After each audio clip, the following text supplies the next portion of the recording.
Broderick Wallace here. Hello. On Bluebell Hill.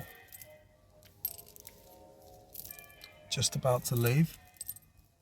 And I want to make this last video actually in two parts. And yeah, I'm just about to head off here. And so this will be part A at Bluebell Hill, on Bluebell Hill, a very special place. And yeah, I'm gonna disappear for a little while. And as this is like the Halloween anniversary of the channel video, part A, yeah, it's been 4 years. 4 years. Wow.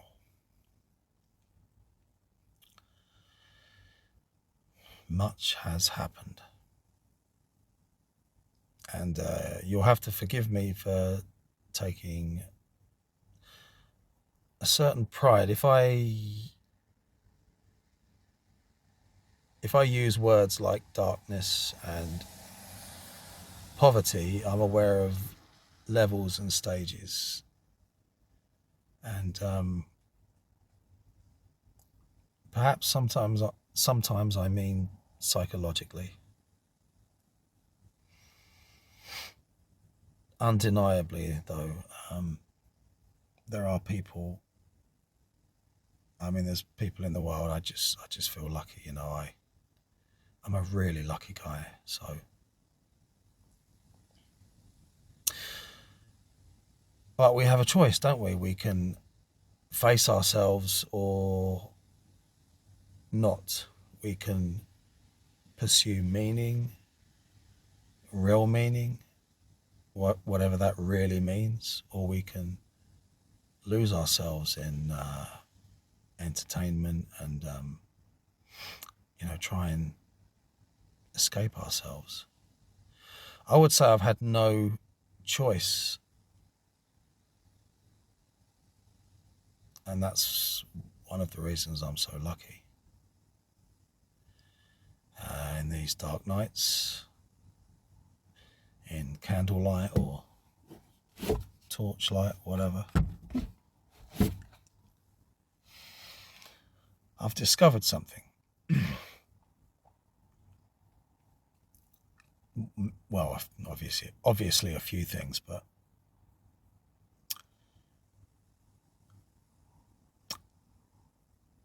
what I've discovered is that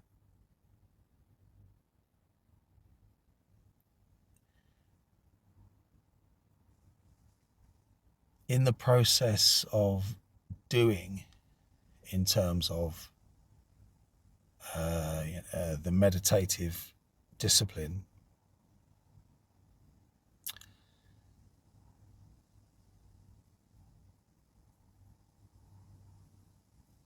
one realizes what is missing from not only religion, but anti-religion. An interlude here on part A. Everything has to be complicated, many twists and turns, and yeah, just gravitate towards that for some reason. I think it's necessary. There's a time to be simple. It's called what would you call it? Present moment, focused on one particular job. So this will tie in.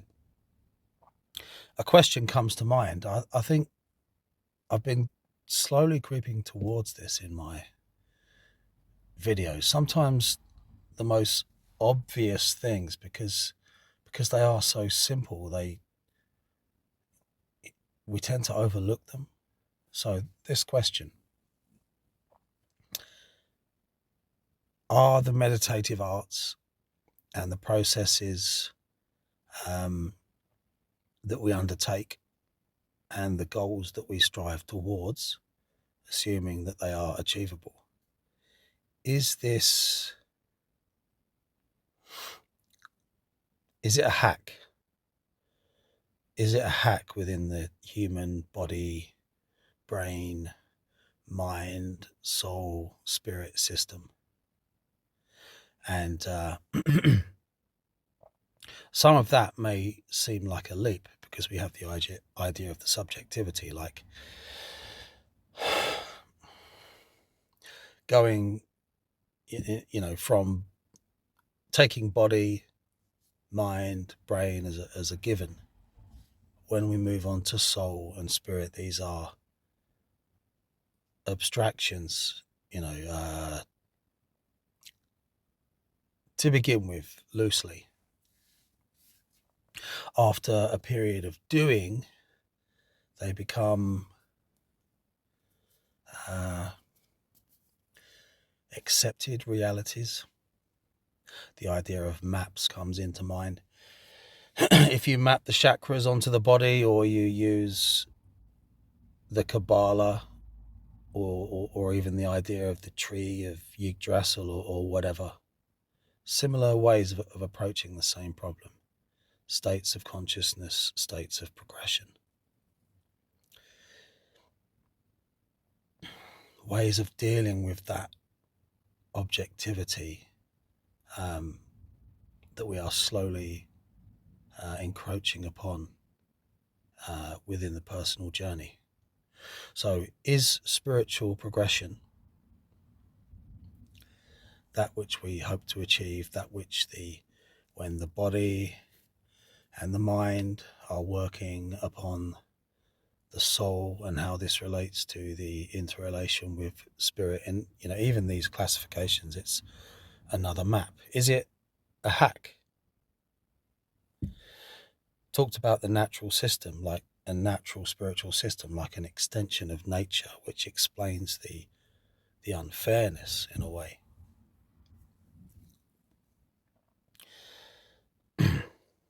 I think different religions and paths, they come up with different answers to this question, don't they? So you could say that the Hermetic one is quite positive. It's like, it's your destiny to become co-creative with the universal mind towards goodness, this progression of ability and the way that morality is tied in, that kind of thing. Paganism, in the most simple way, you could say supplication and relationship with spiritual forces, in other words, gods or nature spirits, in order to achieve a kind of friendship, a bond, a working relationship in this harsh reality. Gnostics, I know people say it's not that complicated if you looked into it more deeply, but we do understand the Gnostic view, generally speaking, as this kind of pessimistic idea that we're trapped. So one has to work really hard to escape. Christianity, it's like in the childish version, if you like, it's simply sign up and believe, and ye shall be saved. The more esoteric, the more sensible version is a path of, I guess you could say, partially self-denial, definitely morality, the idea of connecting with a higher principle through the intermediary of Christ. See, all these things, they're all bleeding in and out of each other. These ideas, they're being expressed differently in different ways, different systems.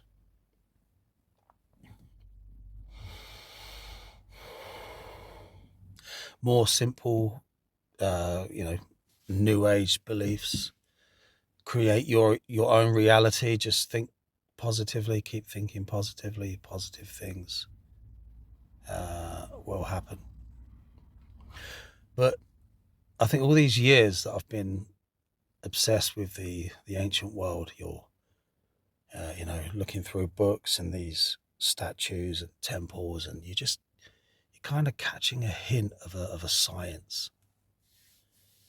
You could say a spiritual science, but it is rooted in the body and the cycles of nature. It's like there's something's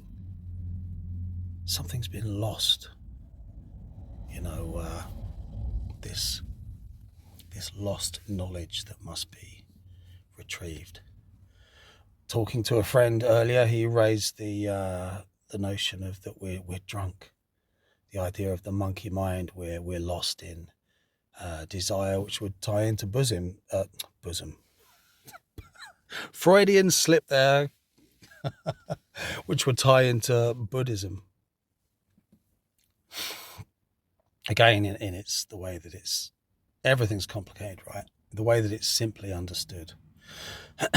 To somehow get on top, or to subvert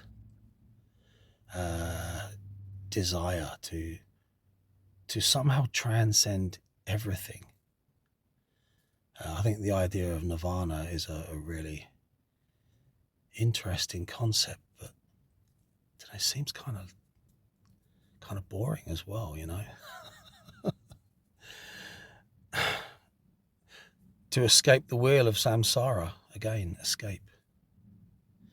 This approach of putting the body into a regular discipline, this metanoia of the mind, this changing state, the stages that you pass through, and the results that may be achieved. Now, this is very modern as well. Results focus. This is very, very much of the modern way of looking at things. Kind of what perhaps got us into so much trouble is fixating on results. An interjection within the interjection. Just humour me on this one. Oh, we're recording. We are recording. Just a little bit of channel housekeeping, which might not be important to anyone watching, but it just disturbs me if I don't explain a few things. All the videos, obviously because this is the last video for a long time, so it's an opportunity just to make some corrections and add in the information.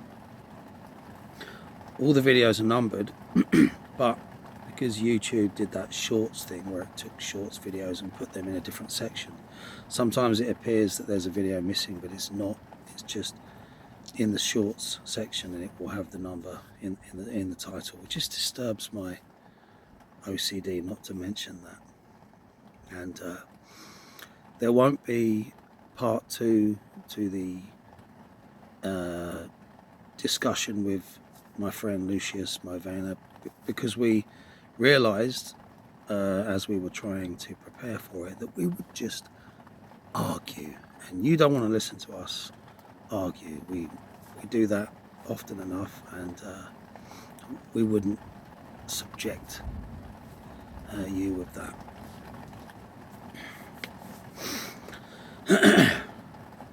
Notifications. I had this bright idea. I'm just going to check my notifications every weekend. Doesn't work. When you start a circle, you got to keep an eye on things. You got to make sure you're there, you're ready.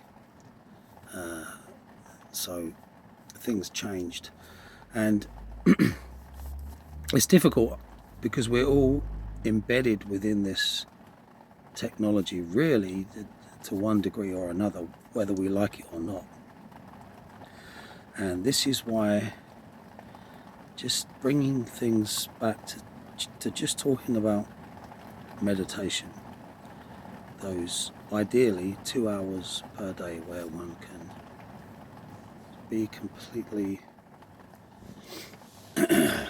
organic physically and engage with higher inspiration, if you like, defragment, allow that healing, allow that evolution to take place. Very important,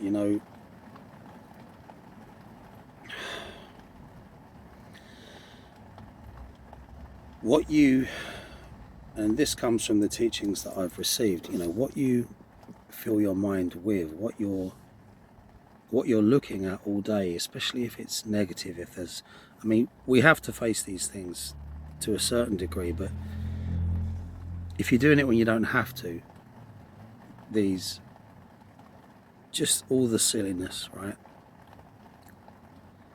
It's all being processed, and that's why you need that time to allow the mind and the breath to make those adjustments to perform healing, I guess.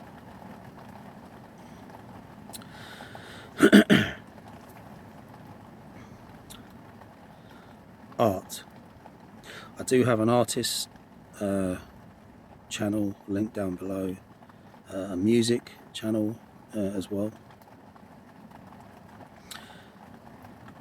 With the art, and this kind of links in with the technology thing, like AI is becoming more insidious. There's people using it to write articles, even funny robot people presenting documentaries and all this kind of stuff. I won't have anything to do with it, ever, and I mean that. AI art is an abomination. Not interested. I don't even like digital art, but I think it was good to just come up with a few pieces to keep the channel current, and but I was very careful to just basically use the finger on the screen, if you like, to make the images. You know, there wasn't too much trickery involved, so it retains character. So the idea is to always keep that organic, that soulful, that very real and maybe even old-fashioned vibe going forward. So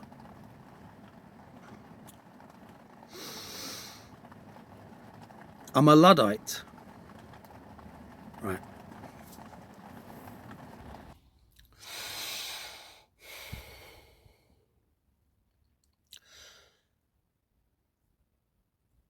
So what is the result? What is the end game?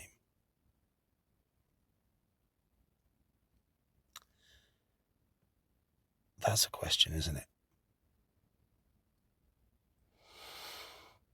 Talked of the very likely extinction of the human race, the exploration of space being a new kind of constant desire for expansion and new experience, which flies in the face of transcending desire, or simply, you know, focusing within and perfecting the inner state, which changes the grander view. Personally speaking, I like the idea of personal calling, personal mission, because everyone does approach these issues in their own particular way. And that's one of the beauties of Hermeticism, actually, the idea that it's a net that can be overlaid upon any religion, whether you're pagan or Christian or whatever. And you can start to see the good in places that you may not have given much attention to, or when people are united in a common pursuit of what is it that I'm getting to, the doing. See, it all seems to make sense when you're. This may seem like I'm going backwards here, but when you're caught up within the pursuit of a goal which is noble, everything seems to make sense, doesn't it? You apply the discipline, where you're constantly moving into this state of practice, this present moment. And then we get to, well, how do you know? How do you know what to choose? How do you know how to, direct your time? I've talked before about evidence, the evidence which was presented to me, which convinced me. And I remember many, many moons ago, in my early 20s, talked before about my boss, where I used to work as a security guard in a mall. One day you'll find what you're looking for, he would say. And on my lunch break, I would be reading these books on Egyptology. And as I was patrolling the shop floor, when I didn't have to deal with anything as I was walking around, my head would be filled with these concepts, these ideas. I would be pretty much walking around in a kind of reverie, in the good sense, And obviously from time to time I would be called to snap into action. So the doing, the choice, the doing, this brings in the idea of everyone finds their own truth. If we juxtapose this idea of different styles with just live your own truth, man.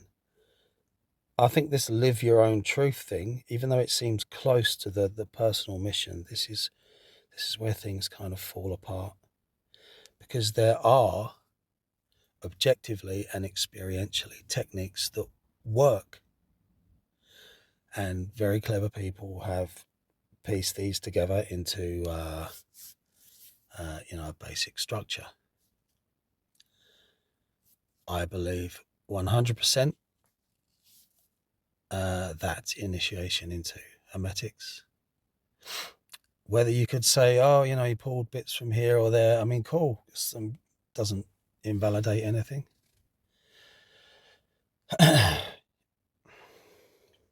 It bears itself out, not only in the moment, but across time, constantly pursuing goals.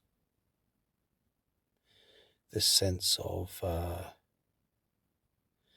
meaning.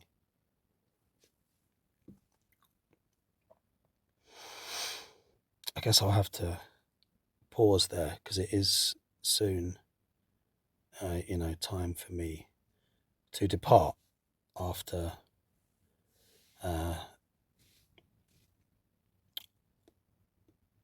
once this video installment has ended, to disappear for some time. Okay, I'll bring things back to where we were.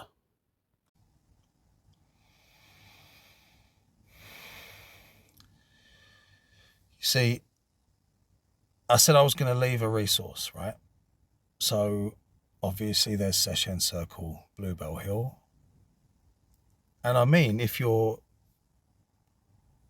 sensible and hardworking, I really can help you,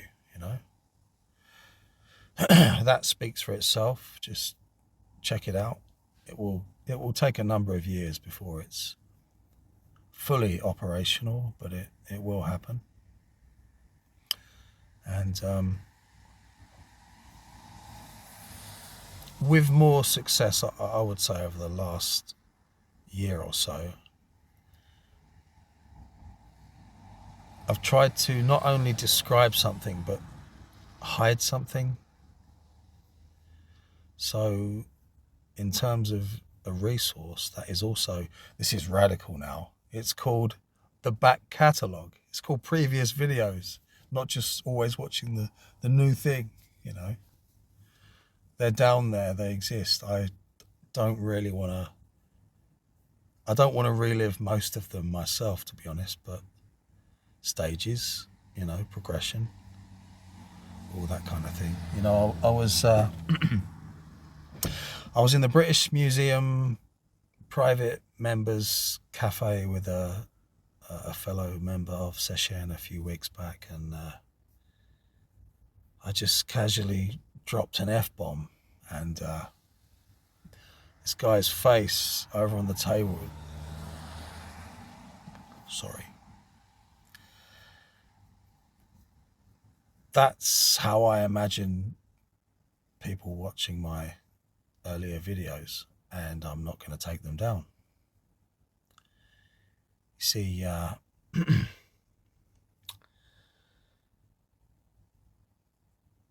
another reason I'm so lucky is because I've experienced something that cannot be faked.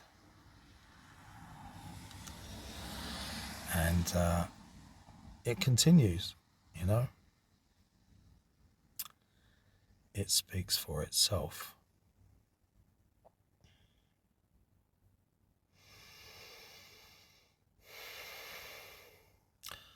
So,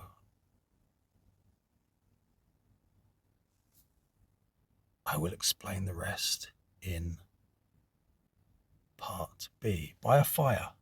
Fire, very important. The fire within, the fire without. A light in darkness.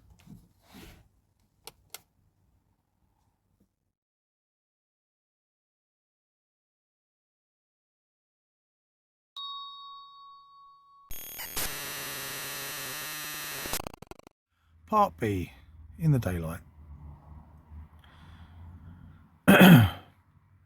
Sorry about my broken voice. I blame smoking on and off for years and heavy metal, so there you go. Are you appalled by the idea of structured religion? Is it the structured bit? What about if we swap that for discipline, and we swap the religion part for tradition? Does it feel different then? The idea of sacrifice, very important. Giving in order to receive. Giving your time. You want to be free. Well, are you really free if you allow your mind, your wants and your needs to dictate the course of your life? I don't claim to be completely disciplined on all levels. I'm trying. It's a work in progress. You see, this is what we come to. You're in there like I'm in here, for the most part. Did you choose your body? It's debatable, isn't it? But nature has its way, right? Natural system and all that. So you find yourself inside. People talk about being depressed, suffering from compulsions. What part of that is physical, the brain? What part of that is more mysterious?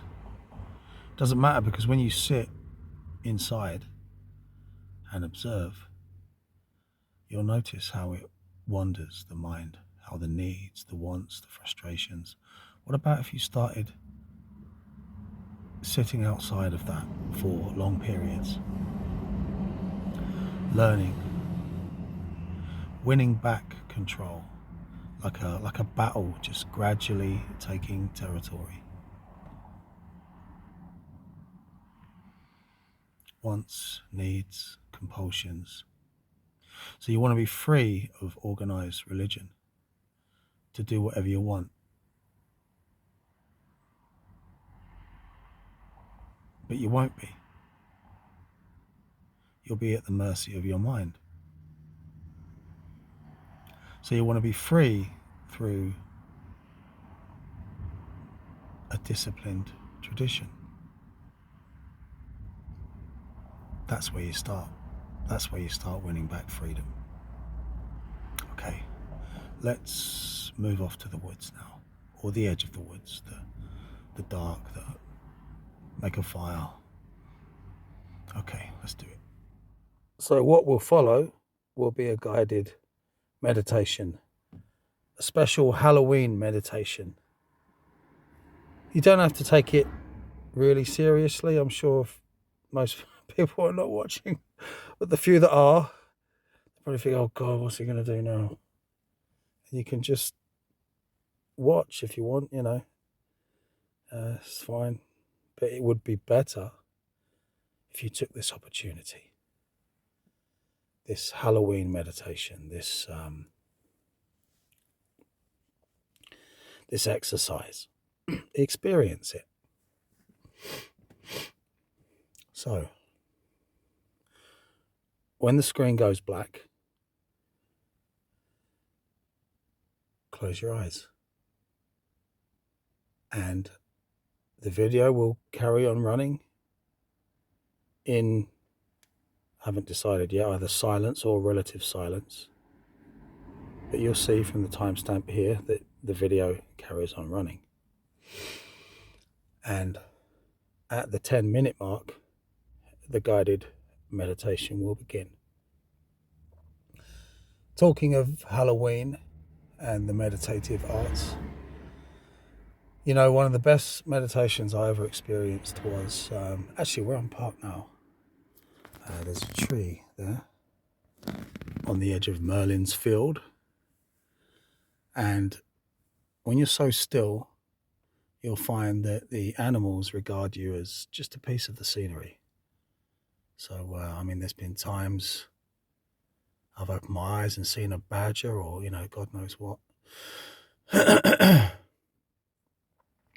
under this tree, I don't know what you call a collective of bats right now without looking it up. A gang of bats were hunting around me. And how did I know? Because I could hear the echolocation, just a high-pitched, almost nothingness, but detectable in the ear. I could feel it in my head as well. And there's a lot of really big moths in this area. The street lamps, attract them. And every once in a while, as these bats, and they were like literally centimeters from my head at times, and there was lots of them. It's going on for a long time. Every now and then I'd hear a small thump, and I knew that they'd caught a moth. So that was just a really, really surreal experience. This is why it's great to get outdoors. Don't just look at the pictures of the Indian guru under. Saying that, no, you might not live in the UK. There might be bears or whatever. So forget that. But it's good to be outdoors. And just a couple of days ago, a spider decided to crawl around on my face, which was certainly a test. So anyway, when the screen goes black, get comfortable, get seated. Don't have to take it ultra seriously, but let's just use that as a form of relaxation. Just give it that 10 minutes. And what I want you to do is just, in your mind, behind the closed eyes, obviously turn the light out, everything, so it's nice and dark. Just become one with the darkness, with the nothingness. Flood your mind with that blackness. And just become that blackness, that stillness. Let all the thoughts die down. Just fixated on expansive darkness. And wait for the imaginary journey to begin. Well, it's chucking it down out there, so we shall have to build a fire of the mind. Okay, let's do it. Okay. Screen is black.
We are in darkness.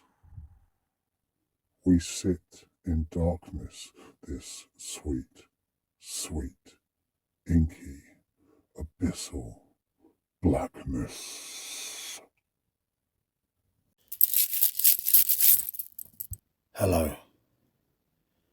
Broderick Wallace here. I'm in your mind with you. So let's do this short, guided meditation. I shall light a candle.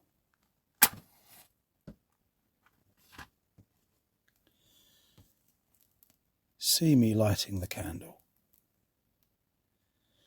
Now imagine this candle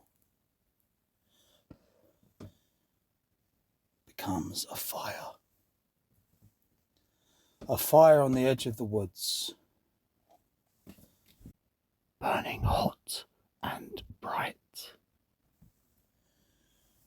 We are sitting together. It's cold, but the heat of the fire is beginning to make your skin tingle. That's it. Keep your eyes closed if you haven't already. Keep the eyes closed. We are about to enter the woods of the mind. And it's night time, it's dark. The fire is burning, and we are both sitting in our chosen postures as the orange and yellow flames lick, dance like spirits, spit, caress, sparks are flying off. Imagine the smell of smoke, old leaves, twigs, logs burning, the smell of the outdoors.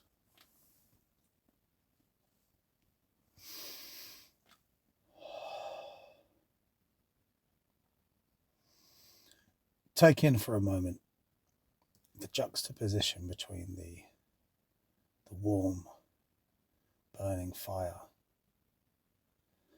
in the center between us and the darkness stretching off in all directions. There's something there, and we're about to get up, and I'm about to take you with me. So in your mind, stand up, and before we depart, and I shall be your guide, stretch your hands out in front of the fire. Take in this fire in whatever way your imagination decides. Take this fire within you. Feel it burning in your heart. Because we are now leaving the fire. Smoke's getting down the throat. Oh.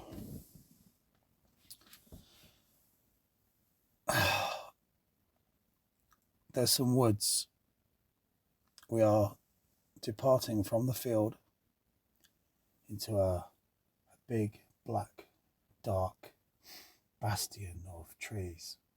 We've entered the woods. Walking. Feel the mud under your feet, the grass, the leaves, the twigs cracking. Feel the coldness of the breeze and the heat of the fire within your heart. We both carry this fire within us.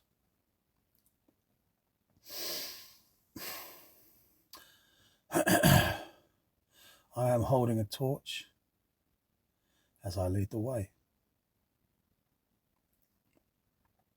It could be the old-fashioned kind, like a, what do you call it? Like a flaming, well, a torch, right? Orange glow shining into the trees as birds and bats and God knows what are flying off in all directions. You catch the glinting eye of a nesting magpie. It doesn't care. I'm in front of you, carrying the torch. You can see my tattered blue hoodie, my shitty old jeans, my boots. I turn around and say, I've got something to show you. Follow me. It's not too far. We'll follow this trail. There's something I want to show you. Do you trust me? Of course you do. Of course you do. We're on our way. Walking through the woods, walking along this path.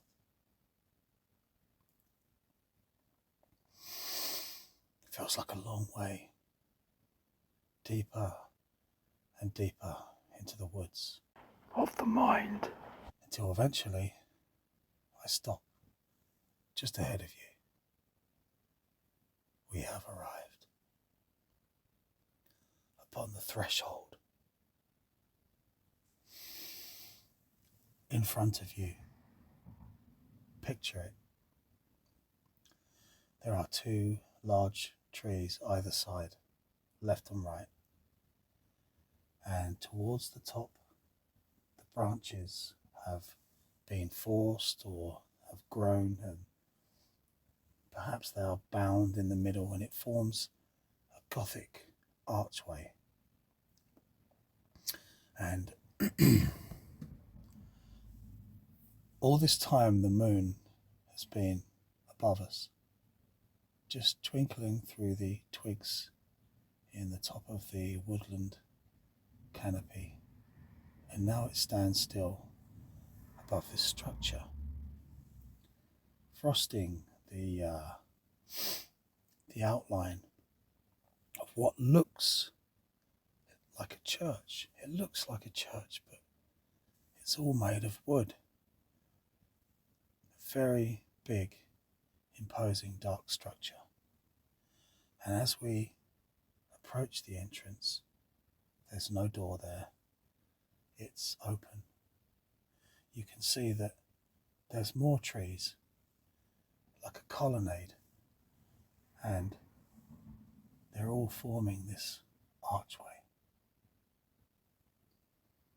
There are strange things tied up in the twigs, faces of constructed fetishes, flowers, and all kinds of offerings. As we travel further, you notice that there are wooden carvings of strange animals in the ceiling, looking down upon us. My torch can just about illuminate, but it's very dark. Eventually, we reach a huge oak table as the space seems to widen out around us. The moon is gone. We're inside obviously the Gothic archway, the colonnade of trees. It's completely enclosing, but now we've entered a pitch black space and you can't quite see the edges, the walls. There's no moon. But the torchlight is catching a twinkling, something silver on the oak table, shining like the moon.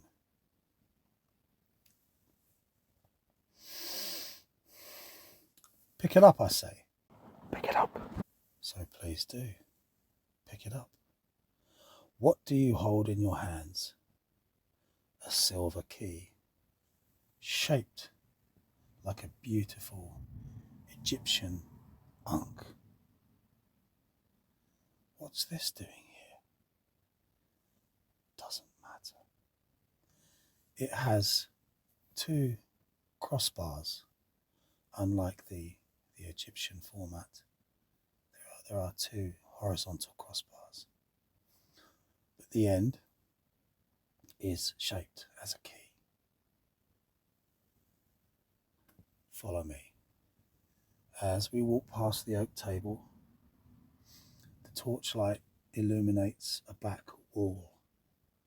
This back wall, there appears to be a massive, upstanding, carved oak casket, very much like a modern cupboard.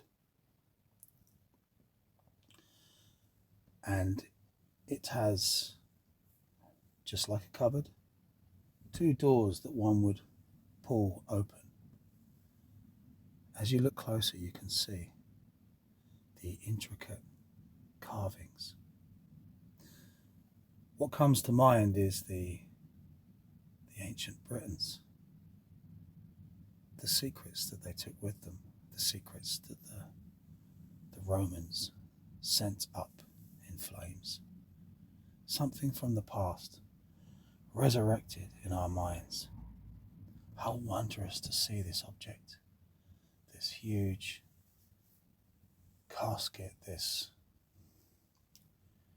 chest, this cupboard, these doors, these Celtic knotwork carvings, engravings in relief.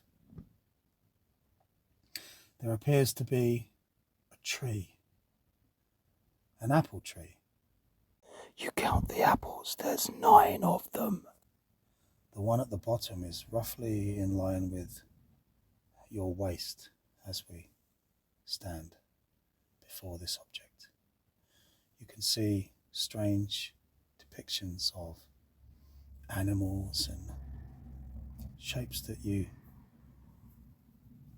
can't quite decide what they are. Is it an animal? Is it a flower? Is it?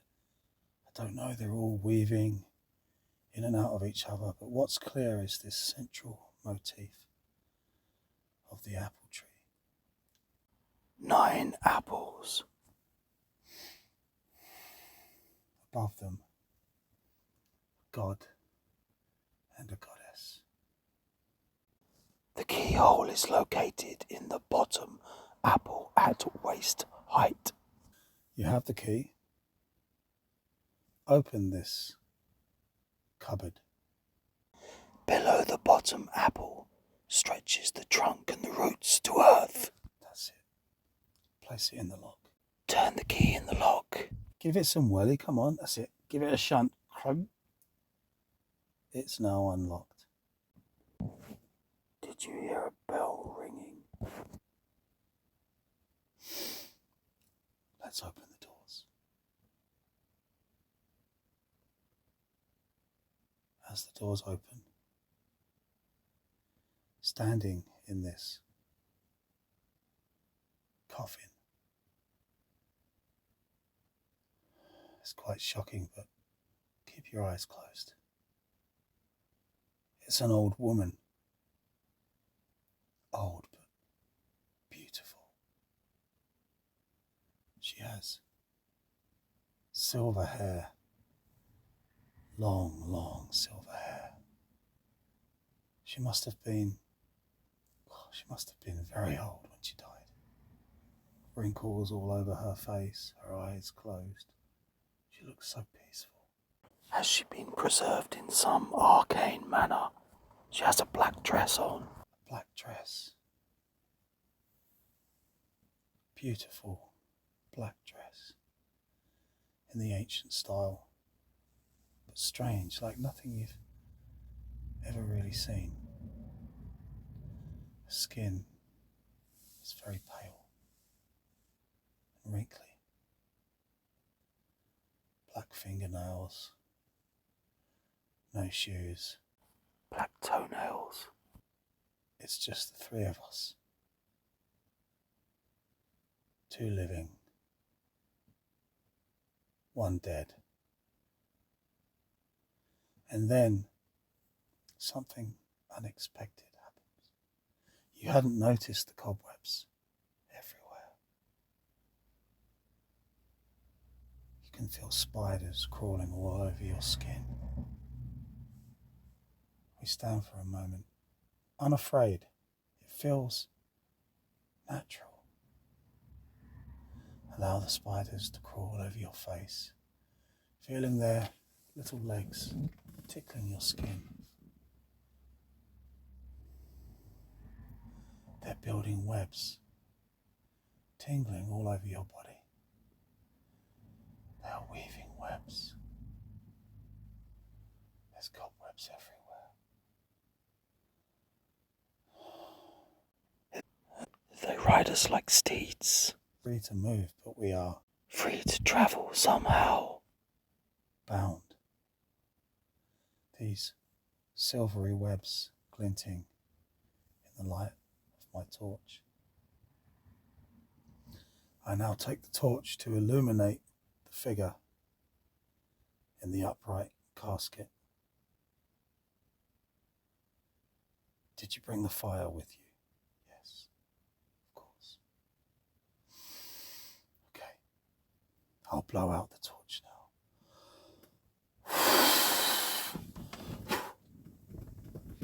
It's pitch black.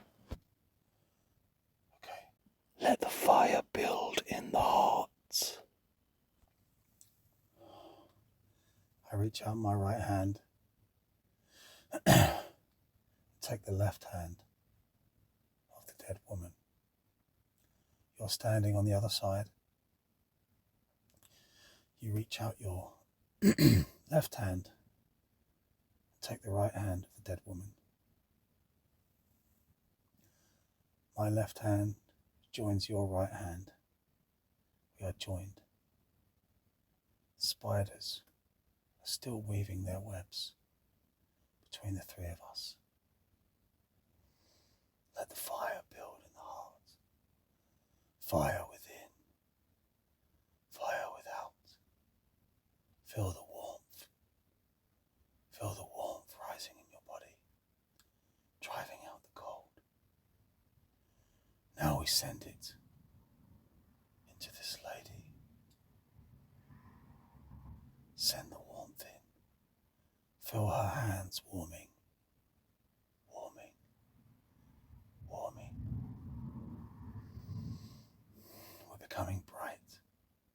You can see. We can see her now. We can see in the dark. It's quite clear in the dark. A jolt there. She's beginning to move. Stay with me. It's fine. You're with me. Don't worry. You're with me. Everything's fine. Her face is twitching. Spiders crawling over her like they're crawling over us. Weird weavers. Gradually. But then, all of a sudden, she opens her eyes. Right eye red, left eye blue. Now you've seen her. She has seen you.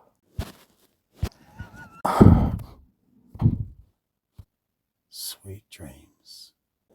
Her youthful whiteness is upon the fields. You can open your eyes now, if you haven't already. I trust you are with me, with us.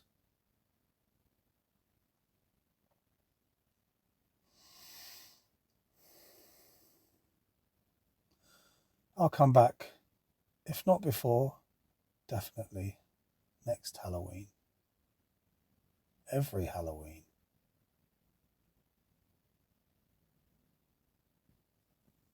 Take care. Be good.